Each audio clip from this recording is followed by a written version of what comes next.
नमस्कार व्यापारी मित्रों, CA Pritam Batra Nagpur, BNB law update, GST आज तक, इसमें आपका बहुत बहुत स्वागत है। जय श्री श्याम।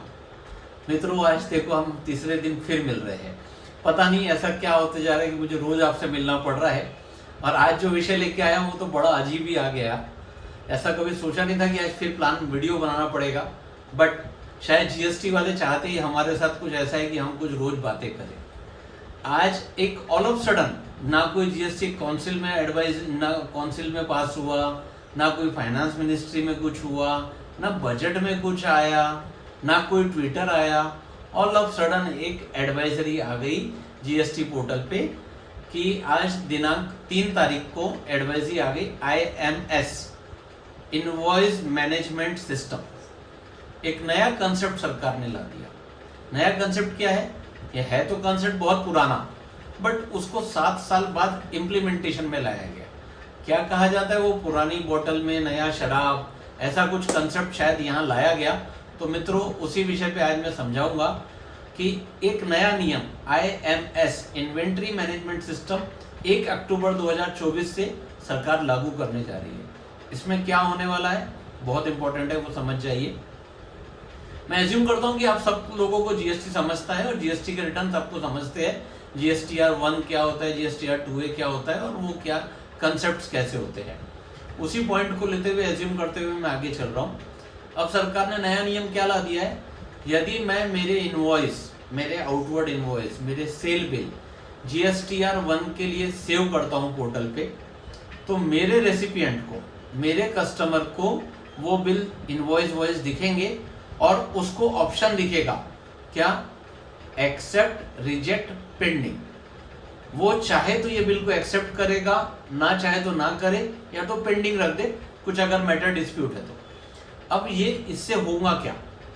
अब अगर मैं जिस रेसिपिएंट ने ITC एक्सेप्ट किया है वो सिर्फ उतना ही ITC क्लेम कर सकता है। पहले सरकार ने क्या नियम लाया था कि आपको जितना 2A में दिख रहा है या जितने इनवॉइस आपके पास है उतना आप क्लेम कर लीजिए। उसके बाद था कि जितना 2B में आया उतना क्लेम कर लीजिए, उतना मिल जाएगा। अब तीसरा एक और पटाखा लगा दिया कि 2B में आए हुए को भी जितना आप एक्सेप्ट का टिक लगाएंगे उतना ही ITC मिलेगा। अगर आपने गलती से भी कोई इनवॉइस को रिजेक्ट कर दिया, क्या होता है, रिजेक्ट करे तो एज्यूम होता है कि भाई मैंने रिजेक्ट कर दिया तो मेरे सामने वाले की भी लायबिलिटी नहीं आएगी। ऐसा कुछ नहीं है। आपका rejection because it is not eligible your ITC, सामने वाले ने गलत GSTN में डाल दिया था, ऐसा कुछ किया था, इसकी वजह से किया है, इसलिए सप्लायर की लायबिलिटी कोई कम नहीं होगी। आपका रिजेक्शन से आपका ITC आपको कम मिलेगा। जितना एक्सेप्टेड है उतना ही ITC आपको मिलेगा, वो आपका 2B बनेगा। जो 14 तारीख को आपको स्टेटमेंट आता है, एक इनवॉइस सेव करने के बाद ये एक्सेप्टेंस का इनवॉइस चालू हो जाता है, एक्सेप्ट कर सकते। लेकिन 2 पॉइंट समझ जाइए, अगर आपके सप्लायर ने पहले इनवॉइस सेव कुछ किया, बाद में रिटर्न फाइल करते वक्त में कुछ चेंज कर दिया, आपका एक्सेप्टेंस कोई काम का नहीं। जो इनवॉइस एक्चुअल में फाइल्ड हुआ है उसकी वैल्यू पे डिटरमाइन होगा आपको ITC कितना मिलेगा। पहले सेव किया था 100 रुपए का, फाइल करते वक्त में उसको 5 रुपए कर दिया, आपने भले 100 रुपए एक्सेप्ट कर लिया होगा लेकिन आपको ITC मिलेगा 5 ही रुपए का, क्योंकि उसका GSTR 1 जो फाइल्ड हुआ है वो सिर्फ 5 रुपए से हुआ है। सेकेंडली, उसने सिर्फ सेव किया और ड्यू डेट तक के फाइल ही नहीं किया, 11 तारीख तक के रिटर्न ही फाइल नहीं किया। आप कितना भी सेव कर लो, कितना भी एक्सेप्ट कर लो, ITC 0, क्योंकि वो 2B में जनरेट ही नहीं हुआ। तो ड्राफ्ट 2B जो जनरेट होगा 14 तारीख को, जैसा हमेशा होता वैसा ही होगा, but with option accept, reject, modified, and sorry accept, reject, pending. इसको आप एक्सेप्ट करेंगे तो आपके 2B में फिगर आपका ITC 3B का एलिजिबल ITC बढ़ते जाएगा। आज आप कुछ करो, कल सुबह कुछ करना, परसों कुछ करना, 20 तारीख जब तक आप 3B फाइल कर रहे हैं तब तक ये कंटिन्यूअस प्रोसेस है। एक्सेप्ट करके सेव करते जाइए, वो आपका ITC एलिजिबल बढ़ते जाएगा। इसमें सरकार ने एक सुविधा दे दी, अगर आप कुछ भी नहीं करते, और कोई एक ऑप्शन है एक्सेप्ट ऑल, मीन्स ये आपको ऑटोमेटिकली डीम्ड एक्सेप्ट ऑल हो जाएगा। जैसे हमारे मोबाइल में होता ना सिलेक्ट ऑल, वैसे ही इसका ऑप्शन रहेगा automatic all are deemed to be accepted. और ये एक्सेप्टेड आईटीसी आपके 3B में आईटीसी क्लेम करने के लायक है। अगर आपने कुछ आईटीसी रिजेक्ट किया है तो आपके जैसे सप्लायर की लायबिलिटी कम नहीं होगी, आपका आईटीसी उसको जिंदगी में आप क्लेम नहीं कर सकते, ये आप समझ जाइए। Once rejected is rejected for all, क्योंकि आपका सप्लायर वही बिल फिर से डालेगा नहीं, वो डालेगा नहीं तो आपको आईटीसी कहां से मिलेगा। तो rejected ITC always gone. Pending ITC आपको जो सेक्शन 16(4) की कंडीशन है, अगले साल के नवंबर तक के आपको ये आईटीसी एक्सेप्ट कर लेना है। अगर एक्सेप्ट नहीं करते हैं तो वो ऑटोमेटिकली खत्म हो जाएगा, वो आपको कभी नहीं मिलेगा। रिजेक्ट करने के पहले और पेंडिंग करने के पहले बहुत केयर करना है।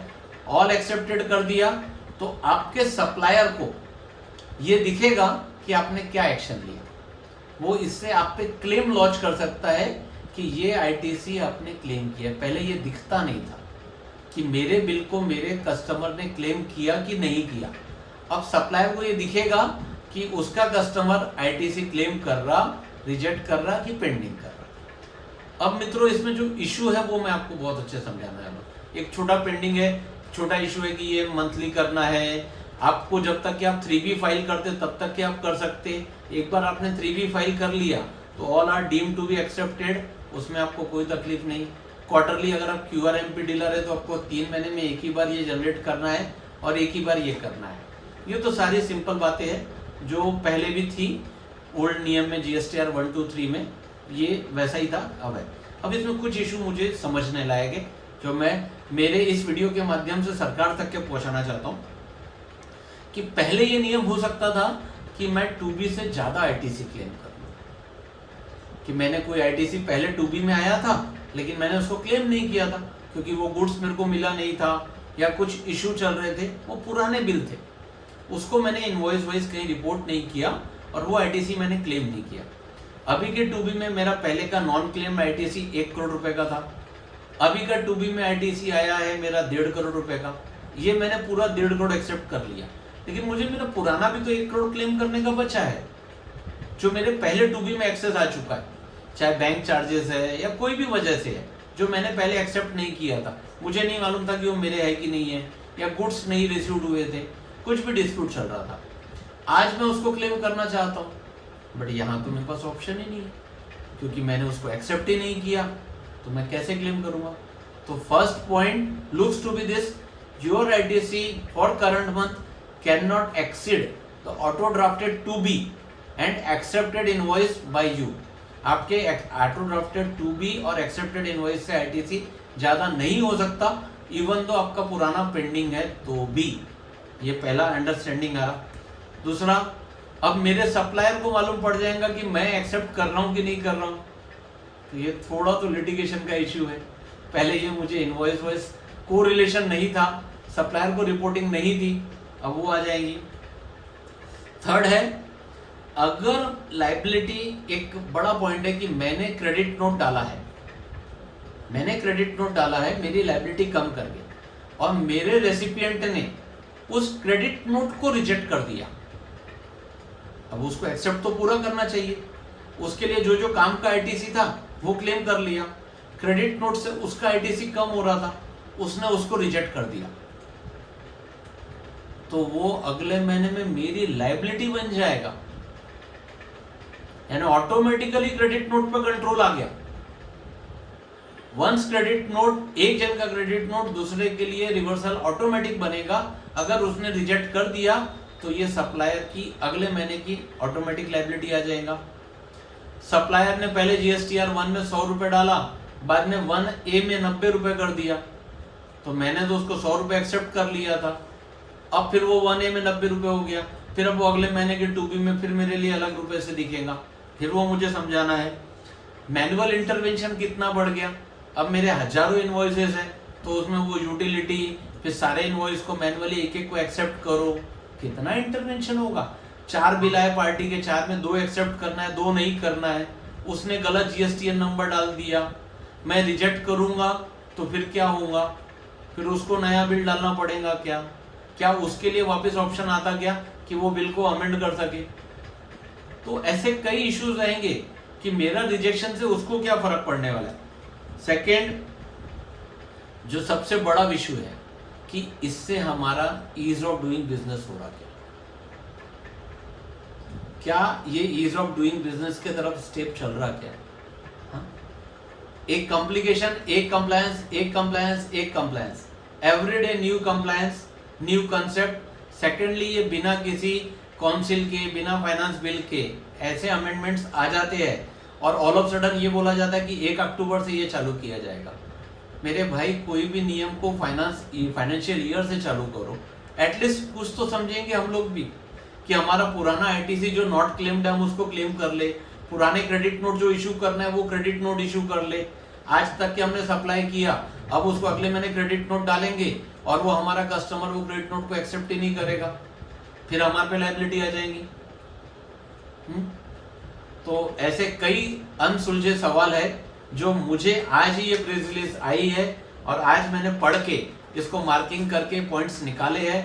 हो सकता है ये बहुत अधूरा ज्ञान हो, ये प्राइमरी है। इससे रिलेटेड अगर और भी कोई चेंज आएगा तो मैं डेफिनेटली आपके साथ शेयर करूंगा। वीडियो थोड़ा लंबा हो गया है, मैं जानता हूं, लेकिन समझना सबको पड़ेगा। मित्रों, ऐसे ही वीडियो के लिए मेरे साथ जुड़े रहिए। कैमरामैन आशीष करंडे के साथ सीए प्रीतम बत्रा, जीएसटी आज तक। जय श्री श्याम।